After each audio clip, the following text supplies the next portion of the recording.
This week, as Nigerians all across the country mark Democracy Day, no one can deny that the people of this country are living in changing times. Times that are not necessarily changing for the better, but are charged with turbulence. So this Democracy Day anniversary, marking 25 years of democratic governance, seems like a good time to look at where Nigeria is today, with a declining economy, rising crime, pervasive corruption, and the continuing failure of basic services like power, water, and infrastructure. How do we recapture this country from those who are determined to stamp out progress wherever they can?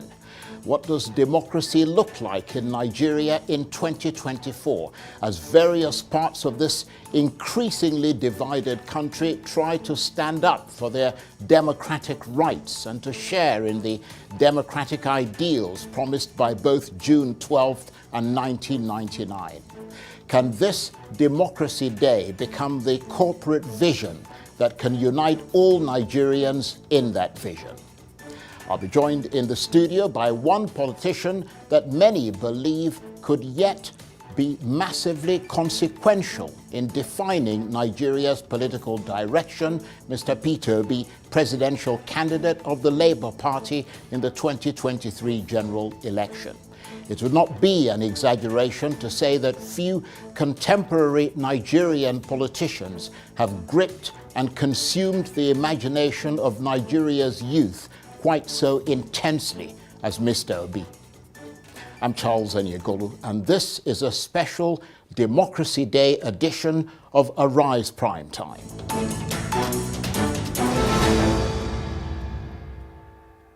So, after a quarter of a century of unbroken democracy, where is Nigeria heading now? Well, if you scratch away the surface of sentiment and political sensibility, what you'll find underneath is deep-seated anxiety. Anxiety about the future of this country as Nigerian politicians continue to punish the people with years of failing governments, whilst remaining unchastened by their own flops, even as they push the people towards the razor's edge in an atmosphere of rumbling, rivalrous hostility. We know what Nigeria was in transition from in 1999, military dictatorship. But what is it in transition to today, amid so much poverty, insecurity, and fear? Are we witnessing the strengthening or the weakening of the democratizing experiment in post-military rule Nigeria? What are the political consequences of the absence of the dividends of democracy and the presence of the degree of destitution that Nigerians are experiencing 25 years after the return of democracy? I understand the economic difficulties we face as a nation right now. Our economy has been in desperate need of reform for decades.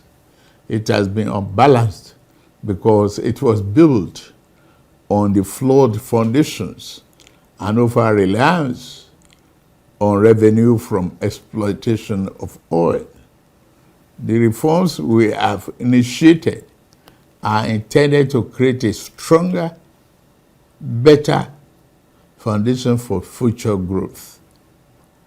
There is no doubt that the reform has occasioned hardship. I feel your pains.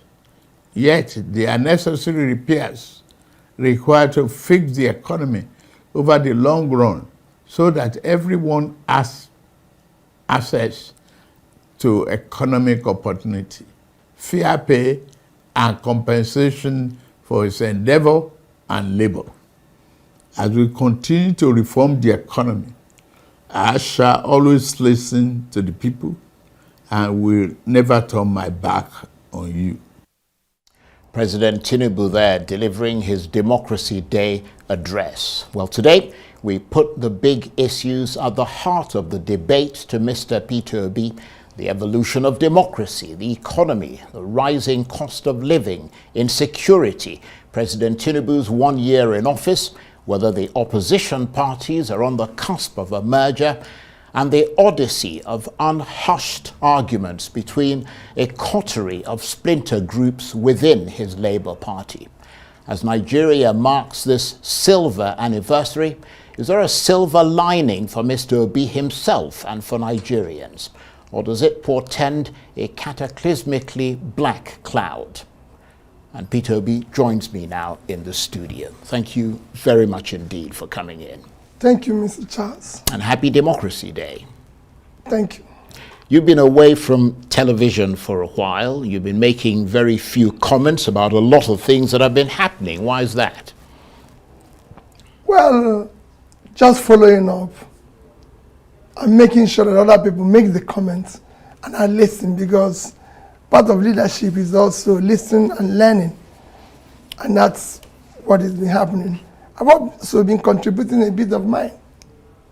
Indeed. This week, of course, Democracy Day, it's being marked this week here in Nigeria. How concerned are you that democracy in this country remains extremely fragile, and some would say in peril after a quarter of a century? Well, for me, that was part of my comments today, because you said I tweeted today. The question is, the fundamental question to ask today is to ask, are we truly democratic? Unexamined life is not worth living. You must at any step try to examine what we are doing. After 25 years of experimenting and trying to be a democratic country, it is now time to ask questions. Are we truly democratic? And you start by defining what it's supposed to be. Democracy is supposed to be government of the people, by the people, for the people. So the fundamental question, is this government of the people? Is it by the people? And is it for the people? Beneath this is supposed to be a benefit for the people, which is not there today. Absence of which have led to leadership failure over the years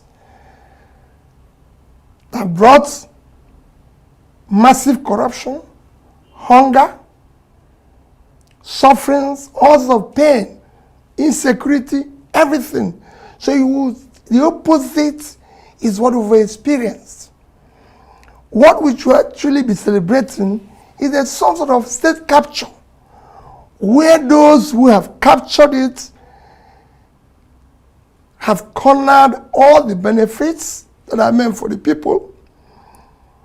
All the people are supposed to see in terms of good education, good health, and pulling them out of poverty have been cornered by the few that have captured the system. And they continue at the suffering and expense of all. And the list is endless. You can go there and see the measure of democracy. We are 4.23, which shows we're low. You look at the hunger index, we're 109 over 124 countries measured, which shows we're low. You look at corruption index, we're 145 over 180 countries, which shows we're low. You look at law and order, which is supposed to be an intangible asset that drives democracy. We're very low. We're 120 over countries measured. So you could see we're low in every facet. If you compare even the electioneering process that brings our leaders into office, again, we're very low.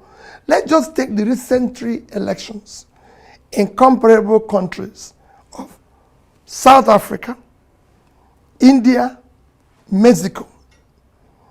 In all these 3 countries, first is that over 60% of registered voters participated in voting. Polling booths opened, over 80% opened on time and closed on time without incidents, no ballot snatching, no this and everything. And results were transmitted electronically without any hitches, no glitches, nothing. Well, there was a slight hitch in the South African transmission, but not to the degree. No, that it we didn't had in affect the Nigeria. result because every party accepted it. It was a very minor thing. I watched it sitting down in my own sitting room from beginning to the end. India, that was supposed to have over, the people that voted in India are 3 times the Nigerian population. Yet you could see it. The election was accepted. In our own case, less than 25% of the voters participated. And indeed, those who came out, many of them were prevented from Thank voting. you. At the polling booths, did not open on time, closed late, closed early, with all sorts of fraud and everything.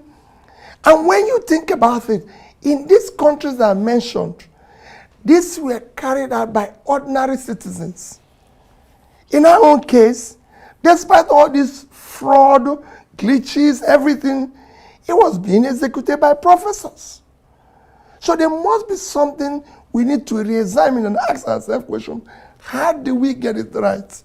For our children, for the future generation, we can't continue on this path. So how do we get it right? By doing it rightly.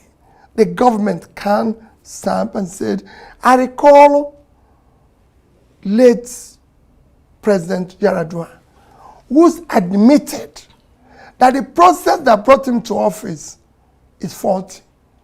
And he was bent on changing it and putting the right steps to do that. So do you think which there's was followed up by Jonathan right? and participated in an election where for the first time the ruling party and the president lost the election. Just like you can see in the way I've just told you, the ANC in South Africa had a reduced position. In India, the same thing happened. They accepted it. So do you think that the reason for this problem that you've identified is politicians in power consciously refusing to give those institutions the latitude to operate? Exactly. And making sure it happened. Institutions must be respected by those in office. They must make sure for the future of the society, for the future of our children, a leader or those who are in leadership must do things rightly. So in that regard, when you look at the highest office in this country, an office that you aspire to, what do you see? Do you see an individual that respects or does not respect the rule of law, and who through his actions and those of his deputies and possibly ruling party supports or does not support the fabric of this country's democracy? Charles, I live this, you can ask ordinary Nigerians. Well, I'm asking you. I don't think they do. No. They don't. That's why it's happening. If they do, it won't happen. You do recognize, though, that a lot of the people who are in power have inherited decades of rot, and you can't wave a magic wand and all that rot will disappear. Charles, I don't like discussing this today. No matter where you start, if you mean well, you can start correcting them. The role of a leader is not to remind people of the past or mention the past or think about the past. Your role is to show the path by doing things that are right. Change starts from you. By you, if you decide to walk the right path, that's how it starts. You can decide, okay, yesterday it was wrong. That's even part of why we hired you. Because it was wrong yesterday, we didn't hire you to remind us or start giving us the excuse, but to show the solution and how best to do it. That is leadership. So in that respect, after 25 years of unbroken democracy, which Nigeria is marking this week, are we walking on the edge of a razor blade, as someone put it? Are you pessimistic or optimistic? Very, very pessimistic. We're actually walking in the right direction. In the right direction? In the wrong direction. In the wrong direction. We're actually walking in the wrong direction. Right. Very wrong direction. And we need to change it and walk in the right direction. And it has to start from the number one person. Well, let's assess that walking in the right direction or wrong direction and that number one person. Let's turn to President Tinubu's first year anniversary. After 1 year in office, do you think he has displayed the strength and the ability to tackle Nigeria's many problems? Are you impressed with mega projects, for example, like the Lagos-Calabar Highway? Well, you know, I've never made comment about 1 year in office. The reason why is simple. I would say that President Tinubu have kept to his campaign promises. Throughout the campaign, he consistently maintained that he will continue from where Buhari stopped. And that is done very well. I would say excellent. I'll give him excellent pass mark. And it's very simple. It's chance. Dollar was 460, is now 1,005. Fuel was 238, is now about 700. Diesel was 844, is now 1,415. A bag of rice is 35,000, is now about 80. A bag of beans was similar, 35, is now about 90. Gari was 27.28, is now 49.50. A tuber of yam was about 2,007 to 3,000, now is about 10,000. Tomato basket is about 40,000, that is over 150,000.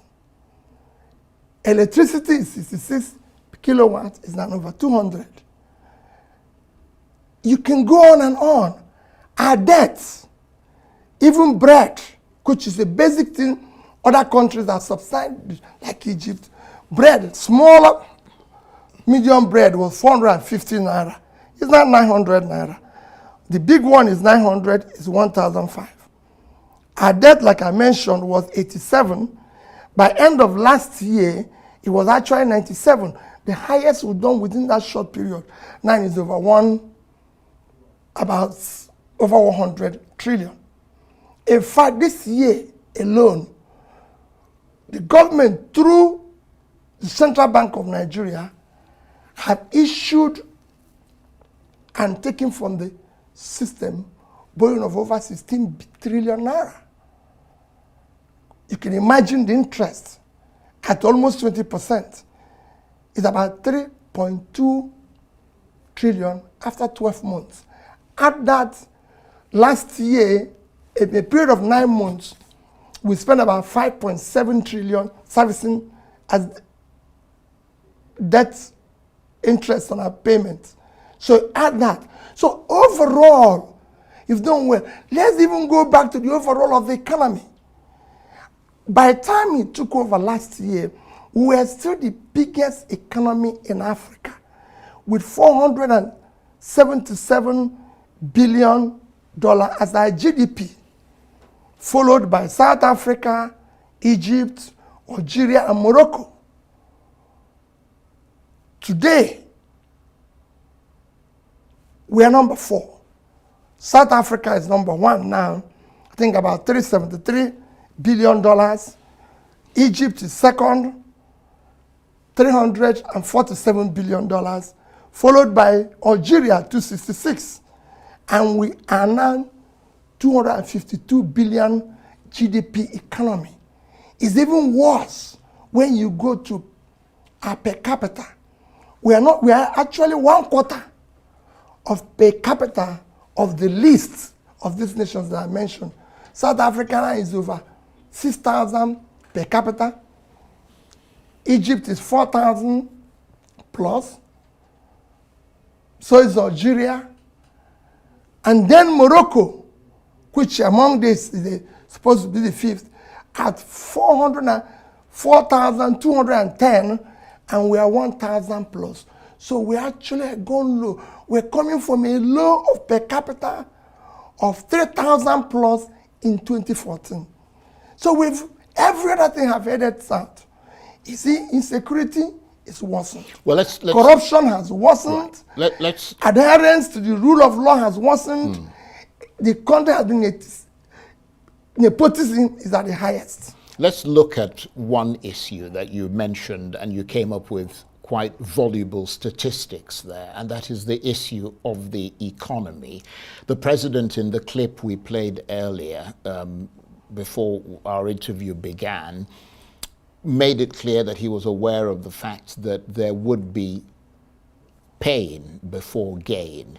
I mean, if you look at every economy, from Argentina to all the ones that have tried to reform their economies, there's always a bit of pain before the gain comes. That comes with putting in reforms, fundamental reforms that would eventually lead to an improvement in the economy. What I'm curious to know is, if you had become president, how difficult would it have been to govern in the current environment? Because you would have inherited essentially what President Buhari left for you to inherit. Because some have argued that whoever took over from President Buhari would have inherited a country that would have been very difficult to fix, with so much borrowing and debt and corruption and the fall in, you know, the currency and all the rest of it. Yes, you could argue that the government, that was part of what they said were their reforms. But in other words, you would not have been able to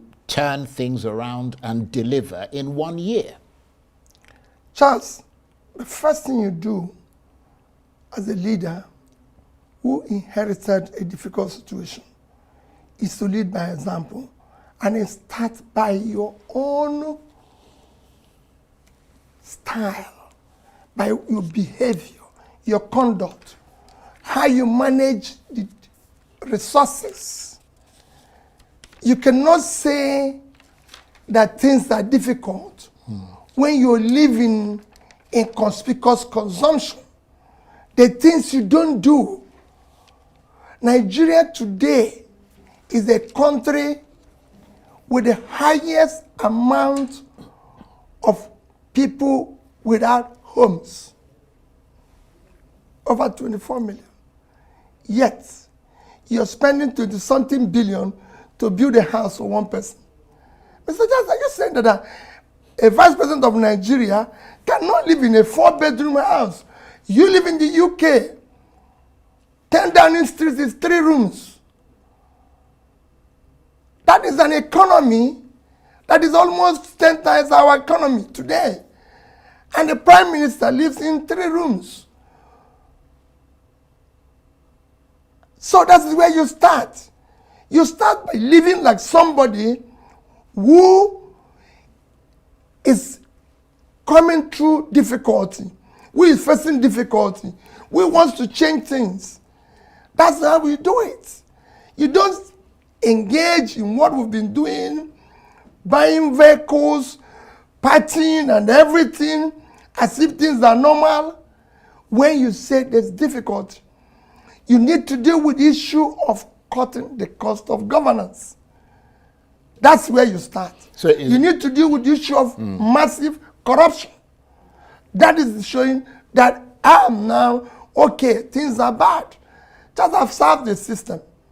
Where I came in and found that things are bad. And we start by cutting the cost of governance. So is that what you'd like to see him I mean, the first year is gone.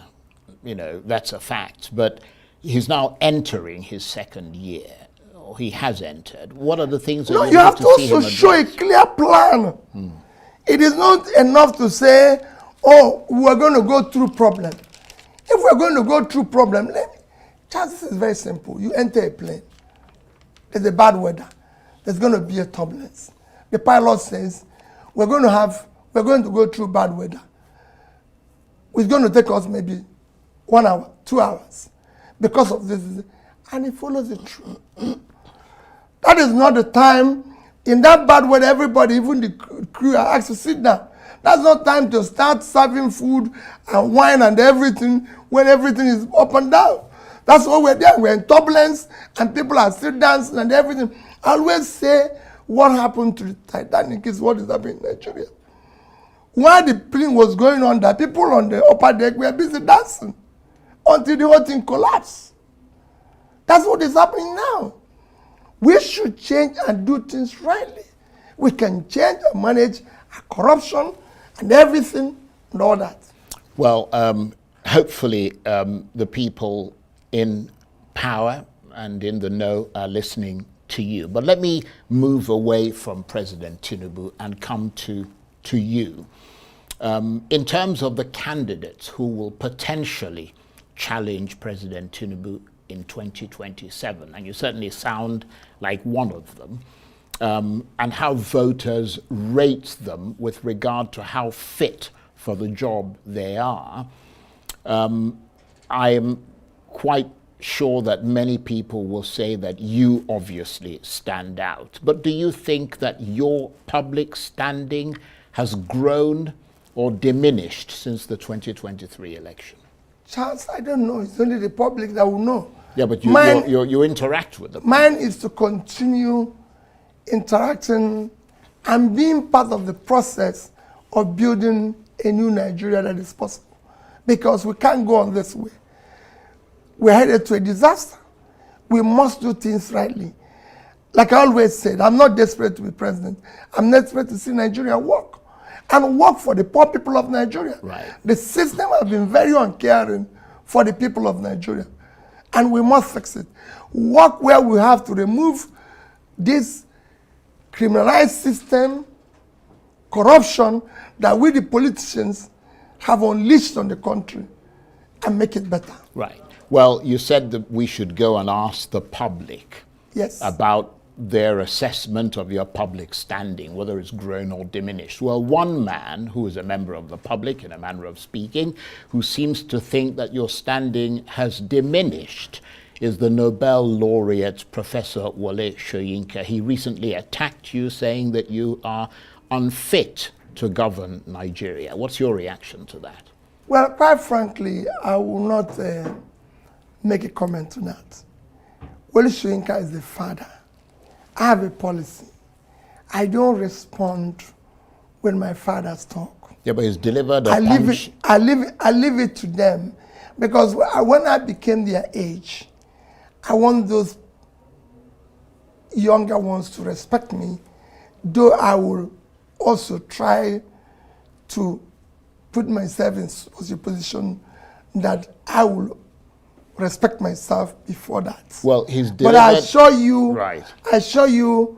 One of the things he made is that he talked about the obedience. Yeah. Me inciting them.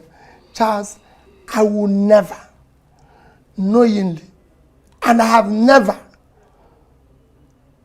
knowingly or unknowingly, asked any of the obedience or the young people to say anything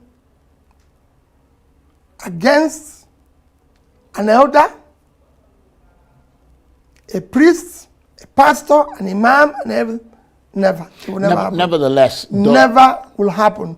And I don't make comments when they make comments. Right. It is left for Nigerians to know whether I'm fit or not. I've been a successful businessman in the private sector. I've been in the corporate world and can say I'm one of the most successful. I've also served the state where I still challenge all those who have served. Let's put our records side by side and let me know. And when I served, the only measure of development was Millennium Development Goals, which I started 7 years after, When he ended, I was number one. Yeah, well, I'm going to come to that in a minute, but I just want to finish, because we're going to talk about the state, how you were governor of Anambra State. Okay. But just returning to Wole Soyinka briefly, you said you've never incited people against him or anyone else. I will never do it to anybody. But does he have a point when he says that by not controlling, or at least trying to control, the online trolls who he says are obedience, that are responsible for the insults directed at him, that you are tacitly encouraging such behavior? No human being on earth that I know today have controlled online trolls. Nobody. Go and see what they write about me. It's even worse than what they write about him. Go and read it. You can Google it. You can see it. Well, I have seen it. Yes, so if they do that against me, how do I now control? Who do I know that is doing that? It could actually be those who are his friends who claim that they are obedience, doing it in order to make him make such statements. But like I said, he remains a revered father. Okay. And I respect him, and I'll keep respecting him. Right, let's move on from there. What about the other person who seems to have taken aim at you, and that's the former Director General of your campaign organization, Doyin Okube. I mean, having supported you in 2023, he now believes that Bola Tinubu is the best of the 2023 presidential candidates. I mean, at the very least, that must hurt. What's your reaction to that? No, it doesn't hurt me. It's a personal assessment. It's just personal to him. And like I said, Charles, all these things that happened, I don't want to make comment about them, because what we are talking now is the present position. Is Gary cheaper? Yeah, but those kinds of comments are damaging to you. No, he's saying those things in if it will make Gary, or Yam cheaper, fine with me. Right. If it's going to help in managing the whole corruption we're passing through, fine with me. Let's deal with the issues of the president. Whenever people are talking, this person said, Charles, I don't do politics of he said, she said. No. Let's deal with the issues. We have a problem. We have a big problem. Look at what FAO has said, that those who are going to be hungry in Nigeria have increased from 24 million to 30-something million. We have young people, look at what UNICEF released the other day. So we have bad results all over the place. That's what we should focus, not whether Peter Obi is fit or not. Charles, I'm fit to be a president of Nigeria. I'm competent. I can tell you that put me in line with other people who are competing in terms of education, in terms of fitness, in terms of background. I can stand tall against them. Well, you talked about the state, so let me bring one more issue about these sort of personal things before we move on. Let's look at another person who's taken aim at you, and that's the special advisor to the governor of Anambra State, Dr. Alex Obiobolu. You, of course, governed Anambra State for 8 years, and he says that in 2 years of Charles Soludo as governor, Mr. Soludo has achieved more than your 8 years in office. In other words, 2 years of Soludo is better than 8 years Obi. What's your response? Well, again, Charles, I don't like talking about issues like this. But because you mentioned it, let me tell you, Charles, let people go and look at my electoral promises to the people of Anambra State. Education, health, pulling people out of poverty, making sure there's access to rural areas. And I can tell you, they were the measures of MDG, and I was number one. I was number one in education. I was there in health. I was there in pulling people. Go to Go and ask those who ran Office of Poverty Alleviation, like Professor Dr. Bacall and everything. Go and ask Samsudeen. I was number one. What I promised, I delivered. I have to be fair. I saw that the evidence of that online. In terms of those I think the European Union and all the rest. Everybody. Of them, their rating was that Anambra State was number one. Finished it and was able to even left a savings, subnational savings, for the first time in Nigeria, for future generation. Nobody had ever done that. What I promised, I delivered. My brother, my senior brother, Soludo, promised Dubai, Taiwan. So until Anambra becomes that, because you must stick to what you promise. When Anambra is now Dubai, Taiwan, he has achieved his purpose. I didn't promise that. What I promised, I delivered. And that's what I'm thinking about, what I'm talking. When I was talking about being president, I was saying things that is deliverable. That I'm going to do this in the north. We're going to make sure we'll go to the north and turn around the uncultivated land, do this. I wasn't really, I had what I wanted to do, and I would have started from day one and showed the direction. That's how it works. Let's turn to the other debate that's going on at the moment about the future of the Labour Party, because in a sense there appears to be a parallel there to the issue that Professor Soyinka was talking about, which is the issue of non-intervention on your part. We don't seem to be hearing of you intervening to sort out what to the public appears to be very toxic divisions within the Labour Party. No, there's no toxic division within the Labour Party. That I can tell you. And I'm intervening. Charles, when fathers intervene in their family, it is not a public affair. I'm a leader in Labour Party, and we're talking. And I assure you that whatever is in problem or crisis in Labour Party is not up to 10% of what happened in other parties. And we will resolve it. And do so amicably. Right. Nevertheless, there appears to be, I mean, you said you're doing it privately. No, we're doing that. We're doing it. But there are a lot of people in the Labour Party who are doing theirs publicly. And in that context, there appears to be an extraordinary realignment taking place within the Labour Party. At the outset, it was Mr. Papa and Mr. Arabambi and all the rest of it taking aim at Julius Abure, the chairman of the Labour Party, accusing him of forgery, fraud, and all the rest of it. And now they've realigned themselves and are now publicly saying that they are working together against you and the obedient movement. What is actually going on there? I mean, it suggests a party in absolute tatters. They're not working against me. I can tell you. Nobody. They're not working against me. But that's what they said. You know, some elements try to say that. If you want to know, wherever Labour Party is doing anything, come out and you see who they will announce as the leader. And you will see it in the coming days.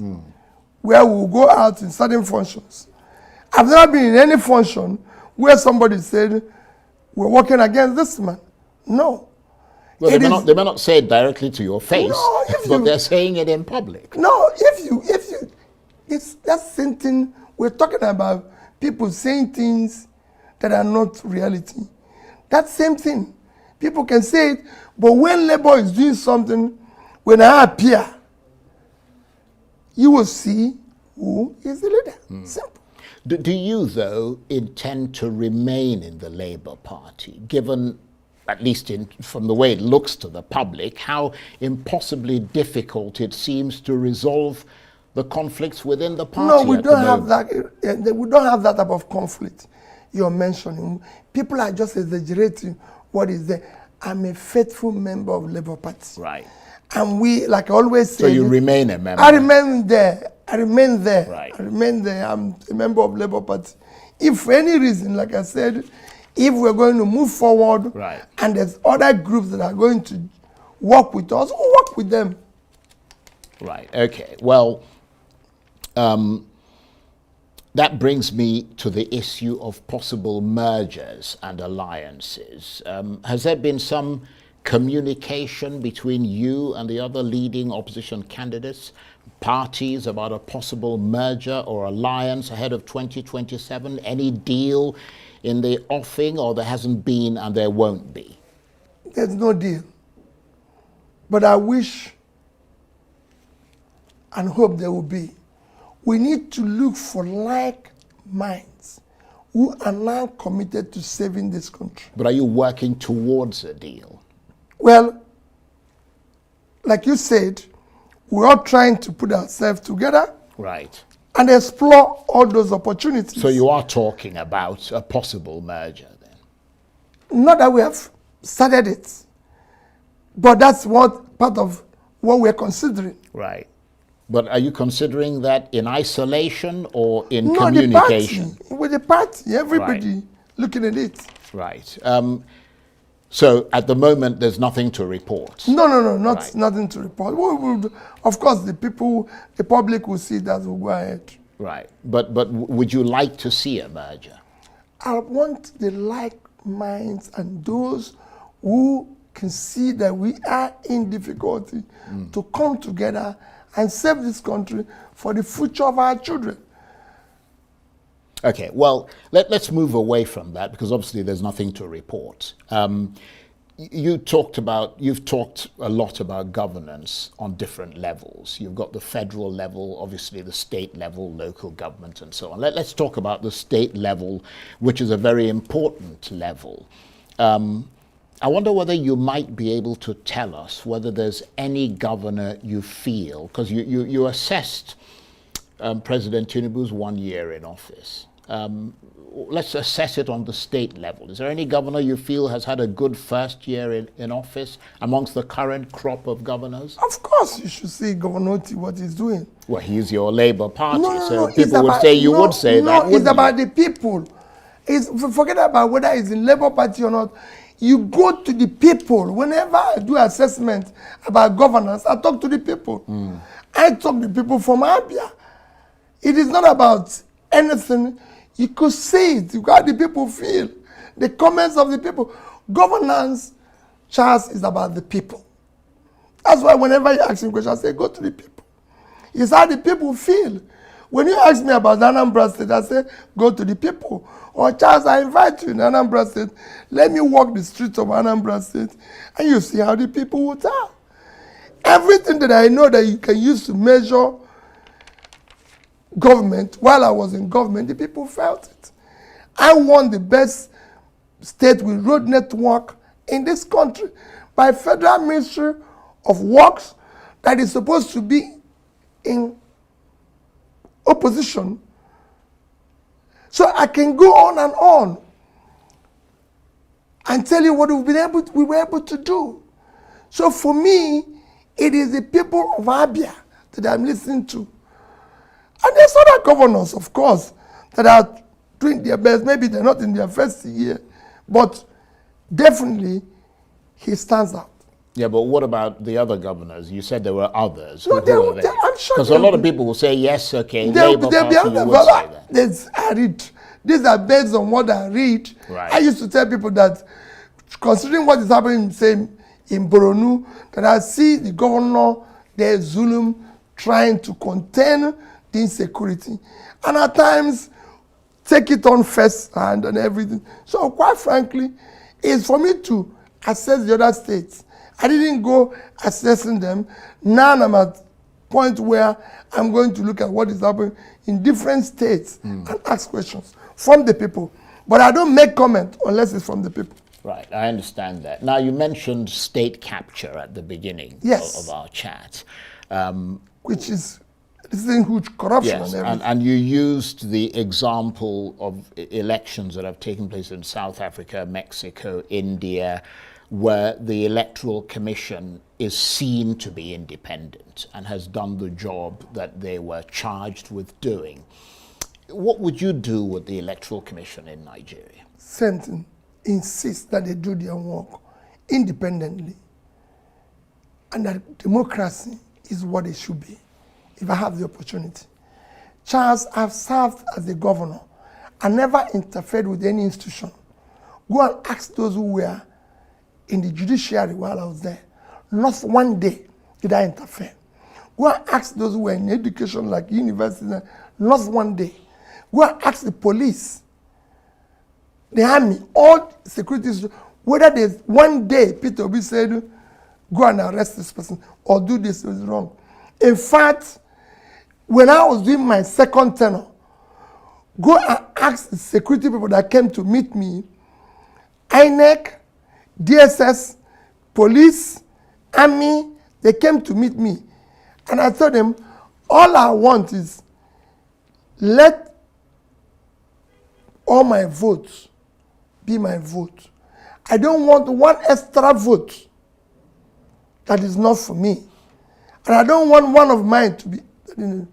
Go ask anybody in my second but if you say that it was free and fair. But if you say I insisted. If you say that the Electoral Commission is corrupt, yes, then the possibility of them being manipulated as a result of your non-interference remains. No. And so no, people if they know, they'd want you if to they know, interfere if to they reform know, the that's system. If they know that you're strict and you're going to do the right thing, just like I always say about corruption, that if the number one, number two, whether governor or president decides to stop it and is not involved, his children and family are not wife are not involved, that you reduce it by over 50%. If you decide to do the right thing and order for the right thing, it will be done. So is your message more confident today after the 2023 presidential election, or is that something that needs to pick up? Well, for me, it's a continuation. We'll continue to deliver the same message, insisting that we can't have a country that is criminalized as it is today, where I've shown you indices of measure of development. Our human development index is low.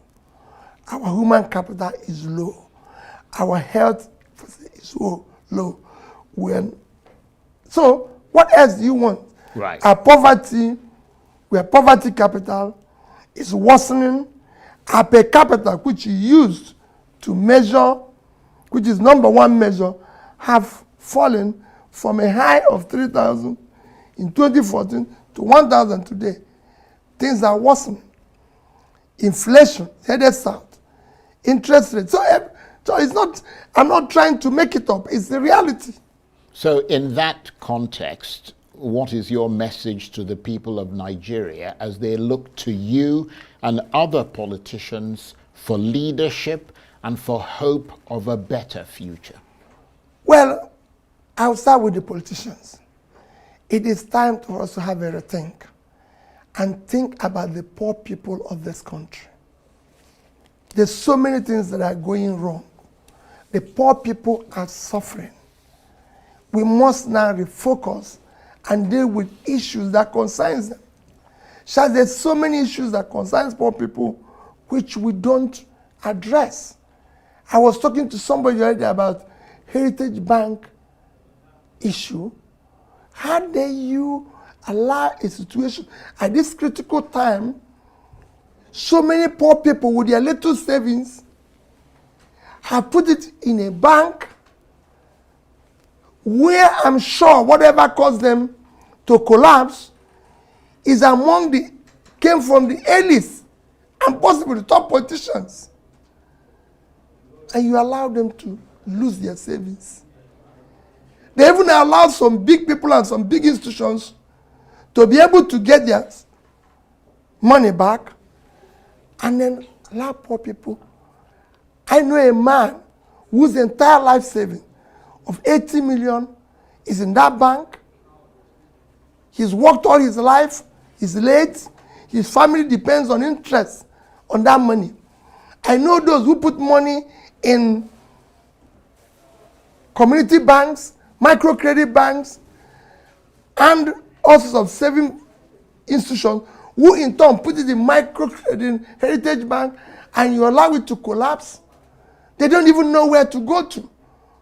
I live in the village and they're running all over the place, crying.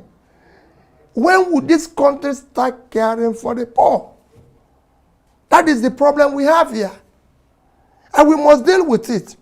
When you see this massive corruption going on, if it's not budget padding today, it is undisclosed subsidy payments, it is inflated contracts, and all sorts of things, which we should. So these are issues we need to deal with. These are issues I even want our agencies like EFCC to start dealing with. Not arresting Bobrisky and Obi Kubana, or whatever, Kubana's big chief priest. These are minor issues. We have things that are going wrong. Our speaker, through one of his aides, in April, said we are losing 300 barrels of crude every day. People like Tony Elumelu have said we are losing over 50% of our production. But let's speak it that was specific. 300 barrels a day, Charles, times 75, which is the minimum you can get today, is $22,500,000. At the rate of 1,005, it's 33,750,000,000 naira every day. Times it with 1 month, is $1,012.5 billion naira, which is about what the 3 tiers of government share every month. That's where I want our agencies who are pursuing people who are corrupt to be. Budget padding in all this area, that's where they should be. Facing it squarely, not arresting Bobrisky because he dressed like a woman and spread about maybe 500 naira. I can assure you that if you call Nigerians today and say, hey, we are going to feed only women in this hunger time, just, I don't know, all men will dress like women and go and collect the food because we're all hungry. We will even have to dress Bobrisky. He wouldn't even know what is in dressing like a woman. It's very easy. The wigs are sold in the market and everything. Everybody will turn into. So these are things we need to fix squarely. On that note, I want to thank you very much indeed. Mr. Peter Obi is the presidential candidate, or was the presidential candidate of the Labour Party in the 2023 presidential election. And of course, he joins me in the studio for the special Democracy Day chat. Thank you very much indeed. Thank you, Charles, for having me. That's it for this edition of Arise Prime Time. Join us again tomorrow. From me and the entire team here in Abuja, bye-bye and thank you for listening.